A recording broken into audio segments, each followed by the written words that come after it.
महलों में रहती है और जिस देश का प्रधानमंत्री राजमहलों में रहता है, उस देश की आम जनता झोपड़ियों में रहती है। ये विचार प्रसिद्ध चीनी यात्री फाहियान के थे, जो उन्होंने उस युग पुरुष आचार्य विष्णुगुप्त चाणक्य के बारे में कहे, जिन्हें समूचा विश्व आज आचार्य चाणक्य के नाम से जानता है। उन्होंने तक्षशिला विश्वविद्यालय से राजनीति में स्नातक की शिक्षा ग्रहण की, मगर उनके मन में एक महान राजनीतिज्ञ छुपा हुआ था। वह सही मायनों में प्रखर होकर सबके सामने तब आया जब मगध साम्राज्य के घमंडी राजा नंद ने अपने पितर श्राद्ध के ब्राह्मण भोज के अवसर पर आचार्य चाणक्य का भरी सभा में मात्र इस कारण से अपमान कर दिया क्योंकि उनका रंग काला था और ऐसे सख्त भाव थे जो राजा नंद की नजरों में उन्हें कुरूप दर्शा रहे थे। राजा नंद ने अपने सेवकों को आचार्य को भरी सभा से निष्कासित करने का आदेश दिया, तो आचार्य चाणक्य ने सबके सामने शिखा खोलकर प्रतिज्ञा की कि मैं जब तक नंद वंश का समूल नाश ना कर दूं तब तक अपनी शिखा नहीं बांधूंगा। साथियों, मनुष्य का व्यक्तित्व उसका एक ऐसा अद्भुत गुण है जिसके द्वारा वह स्वयं को चाहे तो नायक या खलनायक बना सकता है। इतिहास के पन्ने पलटकर अगर सबसे विलक्षण व्यक्तित्व की तलाश की जाए तो आचार्य चाणक्य का नाम शीर्ष पर आएगा। एक गरीब परिवार में जन्मा बालक जिसने अपनी बुद्धि और ज्ञान के दम पर मगध के सम्राट धनानंद के साम्राज्य को नेस्तनाबूद कर दिया। एक गडरिया बालक चंद्रगुप्त जो गाय और बकरियां चराता था, हिंद का सम्राट बना दिया और मौर्य वंश की स्थापना की। साथियों, व्यक्तित्व के करिश्मे का इससे बेहतरीन उदाहरण पूरे संसार में आपको कहीं नहीं मिलेगा।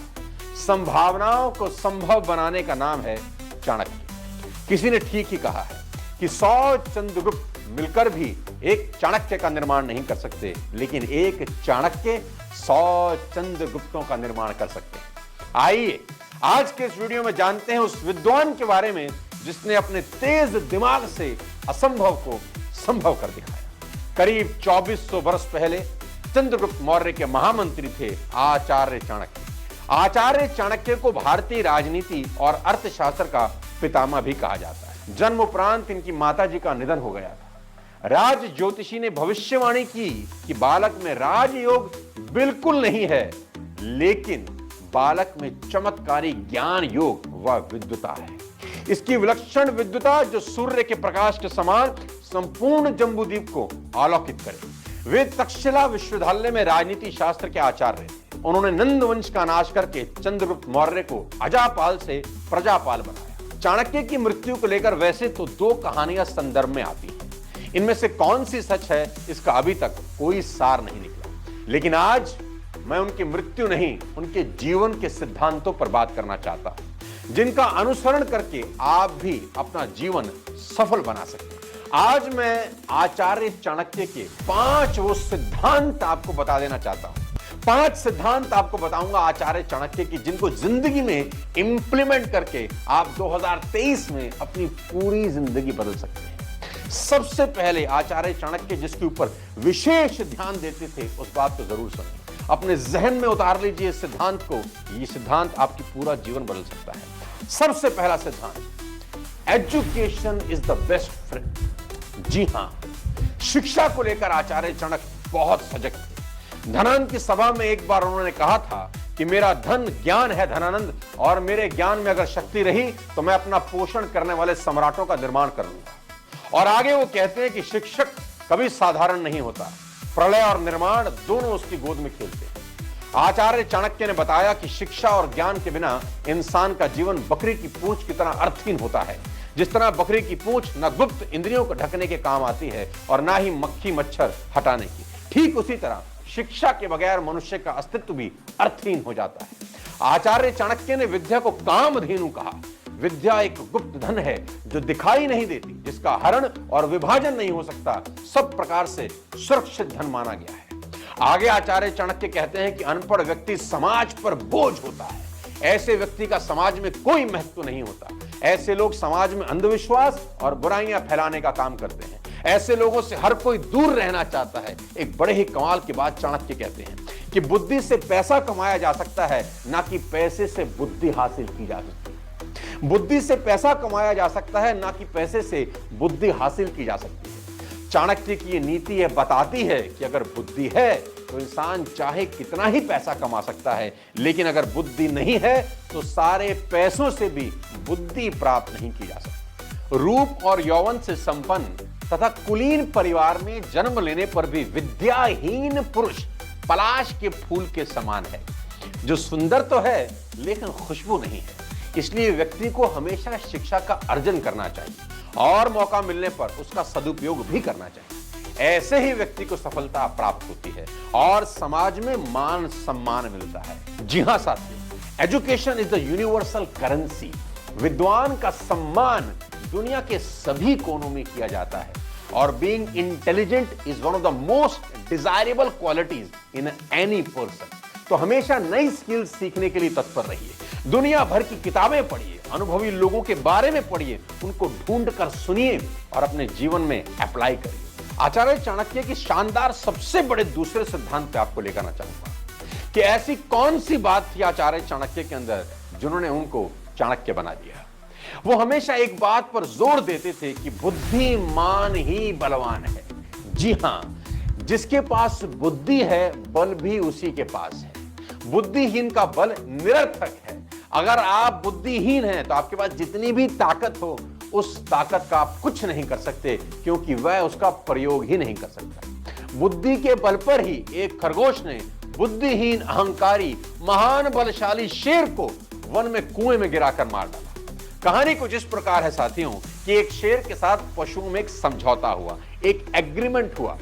उसके अनुसार वन के एक पशु को डेली प्रतिदिन बारी बारी शेर के सामने भोजन के लिए जाना पड़ता था। एक दिन जब खरगोश की बारी आई तो उसने अपनी बुद्धि से एक युक्ति सूझी, एक आइडिया लगाया, एक जुगाड़ लगाया। वह दिन भर भटकने के बाद शाम को शेर के पास पहुंचा और भूख से तड़पते और गुस्से से भरे शेर से बोला कि मुझे रास्ते में एक और शेर अपना भोजन बनाना चाहता था महाराज, मैं सिर्फ आपको यहां बताकर वापस उसके पास लौटने का आश्वासन देकर आया। शेर ने जब खरगोश से दूसरे शेर को दिखाने को कहा तो उसने कुएं में उसी शेर को उसकी परछाई दिखा दी। मूर्ख शेर ने अपनी परछाई को अपना दुश्मन समझकर अपने दुश्मन को पछाड़ने के लिए कुएं में छलांग लगा दी और वहीं मर गया।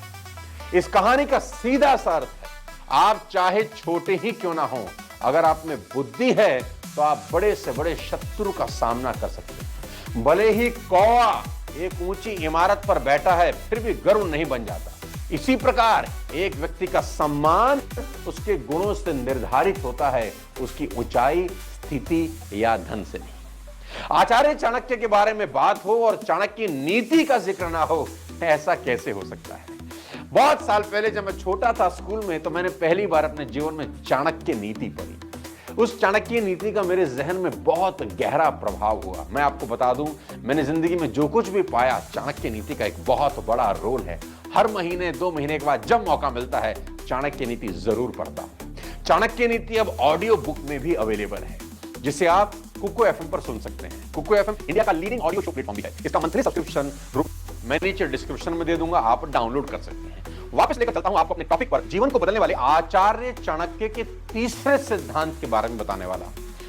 मैं आपको दावा दे सकता हूं कि अगर ये सिद्धांत हमने 2023 में अपने जीवन में अमल किया तो 2023 पूरी तरह से बदल सकता है, शानदार हो सकता है। आचार्य चाणक्य कहा करते थे, किसी चीज को छोटा ना समझे। जी हां, मैं रिपीट करता हूं, किसी चीज को छोटा ना समझे। भारी भरकम शरीर वाला हाथी एक चींटी से हार जाता है। एक छोटा सा दिया बड़े अंधकार को नष्ट कर सकता है।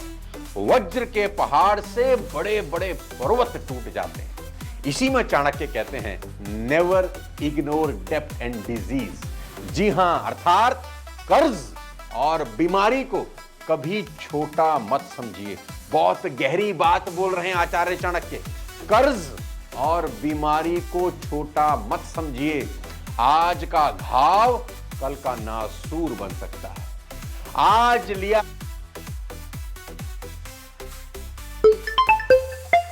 कल 5 लाख का हो जाएगा, अगर आपकी आदत इग्नोरेंस की है। आचार्य चाणक्य का एक किस्सा सुनाता हूं। एक बार चाणक्य चंद्रगुप्त को लेकर जंगल की ओर निकल गए। वहां रास्ते में कांटा बिछा था, वह कांटा आचार्य के पैर में चुभ गया। चंद्रगुप्त ने नीचे देखा तो कांटे की एक जंगली बेल चारों ओर फैली हुई थी। चंद्रगुप्त ने तलवार निकाला और उस बेल को काट फेंकने के लिए आगे बढ़ा। चाणक्य ने रोका और कहा, आज काट दोगे तो कल ये फिर उगाएंगे। इसकी जड़ पर गुड़ और दही डाल दिया जाए तो चींटियां इसको जड़ से ही कुछ दिन में समाप्त कर दें। ठीक उसी प्रकार दोस्तों, बीमारी भी एक कर्ज की तरह है। उसका तुरंत निवारण करिए, नहीं तो कल को किसी प्राइवेट अस्पताल में लाखों रुपए फूकने वाली है। आपका काम और आपकी फाइनेंशियल कंडीशन दोनों अस्त व्यस्त हो सकती हैं। दूसरा, जैसे बीमारी एक कर्ज की तरह है, वैसे ही कर्ज एक बीमारी की तरह है। एक बार आपकी कर्ज लेने की आदत तो बनी तो ये साला कभी नहीं छूट। आपने आज 200 रुपए ही किसी को क्यों ना लिए हों, उसे तुरंत चुकाइए। कर्ज जिंदगी में नहीं होना चाहिए। कर्ज तभी ले जब लौटाएंगे कैसे, उसकी प्लानिंग पहले हो। यह सोच के लेंगे कि जब पैसे का जुगाड़ होगा तब दे देंगे, तो कभी नहीं होगा। याद रखिएगा, बीमारी एक कर्ज की तरह है और कर्ज एक बीमारी की तरह। आचार्य चाणक्य के चौथे शानदार सिद्धांत के बारे में आपको बता दूं। जी हां, यह सिद्धांत एक ऐसा सिद्धांत है जिसको सुनकर आपके रोंगटे खड़े हो जाएंगे। आचार्य यहां पर कहते हैं कि साहसी बनिए। जी हां, साहसी बनिए। सिंह की गुफा में पहुंच जाने पर संभव है कि मनुष्य को कभी हाथी के मस्तक में रहने वाली गजमुक्ता मिल जाए। चाणक्य नीति कहती है कि सिंह की गुफा में जाने पर संभव है कि मनुष्य को कभी हाथी के मस्तक में रहने वाली गजमुक्ता मिल जाए, परंतु यदि मनुष्य गीदड़ की मानद जाएगा तो उसे वहां गाय के बछड़े की पूंछ और गधे के चमड़ों के सिवा कुछ नहीं मिलेगा। शेर की गुफा में जाने की अगर कुव्वत होगी तो हाथी की गजमुक्ता मिल सकती है, लेकिन अगर जाएंगे ही गीदड़ की मानद में तो उसे वहां क्या मिलेगा? बछड़े की पूंछ और गधे के चमड़े नहीं। जहां साहस होता है वहीं कुछ महत्वपूर्ण होता है।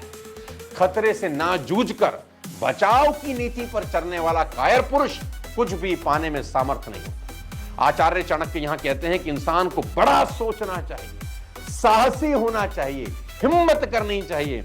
मैं भी कहता हूं कि छोटी सोच और पैरों की मोच इंसान को आगे नहीं बढ़ने देती। लेस ब्राउन का एक बहुत शानदार कोट यहां पर मुझे याद आ रहा है आपसे बात करते करते। Shoot for the moon, yes, shoot for the moon, even you will miss, you will land among stars. मैं हमेशा से कहता हूं, बड़ा सोचो, बड़ा सोचने के पैसे नहीं लगते। आचार्य चाणक्य के पांचवें सबसे शानदार और सबसे आखिरी सिद्धांत की चर्चा अब मैं आपसे करने जा रहा हूं। गौर से सुनिए, बहुत खतरनाक बात आचार्य बता रहे हैं चाणक्य नीति। It is important to understand the importance of right time. जी हां, यहां आचार्य समय की बात कर रहे हैं। If you do right things at wrong time you will get pain. बहुत गजब बात बोल रहे हैं। If you do right things, अगर आप सही चीजें गलत समय पे करने लगे तो आपको सिर्फ तकलीफ होगी। And if you do right things at right time you will get reward. जी हां, आचार्य चाणक्य के मुताबिक एक समझदार इंसान सफलता के लिए समय और काल को परखकर ही शुरुआत करता है। प्रतिकूल समय में शुरू किया गया अच्छा कार्य भी अनुकूल परिणाम नहीं देता है। मैं रिपीट करता हूं, प्रतिकूल समय, जब समय खराब हो, ऐसे टाइम पर शुरू किया गया काम अनुकूल परिणाम नहीं देता। इससे आपका आत्मविश्वास कमजोर हो सकता है, फिर आपको अपनी योजना में कमी निकालने लगेगी। तो अगर कंडीशनल फेवरेबल नहीं है तो wait for the right time. ये बहुत शानदार बात बोलते हैं आचार्य चाणक्य। संयम रखें, सब्र रखें और सही समय का इंतजार करें। थोड़ा पेशेंस रखिए, हड़बड़ाहट नहीं। मगध से पहली लड़ाई आचार्य चाणक्य हड़बड़ाहट में ही हार गए। शेर भी कभी कभी बड़ा अटैक करने के लिए कभी पीछे हट जाता है और सही समय का इंतजार करता है। तो कोई भी काम शुरू करने से पहले हमेशा अपने आप से 3 सवाल पूछिए। यहां आचार्य चाणक्य कहते हैं कि कोई भी काम, कोई भी नया काम, कोई भी बड़ा काम शुरू करने से पहले खुद से 3 सवाल पूछिए। सवाल नंबर 1 कि मैं ये काम क्यों कर रहा हूं। बहुत खतरनाक बात बोल रहा हूं। कि मैं ये काम क्यों कर रहा हूं, why, your why should be very clear. दूसरा, इस काम के रिजल्ट क्या हो सकते हैं, इसको करने से रिजल्ट क्या होगा। और तीसरा, क्या इस काम को करके मैं सफल हो पाऊंगा। और अगर इन तीनों प्रश्नों के उत्तर ईमानदारी से सोच समझ के दीजिए, इन तीनों प्रश्नों के उत्तर ईमानदारी से सोच समझ कर दीजिए, अगर आपको आपके द्वारा सेटिस्फाई आंसर मिलते हैं तो फिर आगे बढ़िए और ये 3 सवाल पूछने की आदत बार बार खुद को डालिए। मैं आपको बता देना चाहता हूं, आचार्य चाणक्य का जीवन हम सब के लिए मिसाल है, पूरी दुनिया में मिसाल है। चाणक्य नीति जरूर सुनिए कुकू एफएम के ऊपर। साथियों, मैं आपको बता देना चाहता हूं, रोंगटे खड़े हो जाते दिया है, पिक्चर तो अभी बाकी है। साथियों, चाणक्य नीति पढ़िए, आपको जीवन में बहुत कुछ हर दिशा में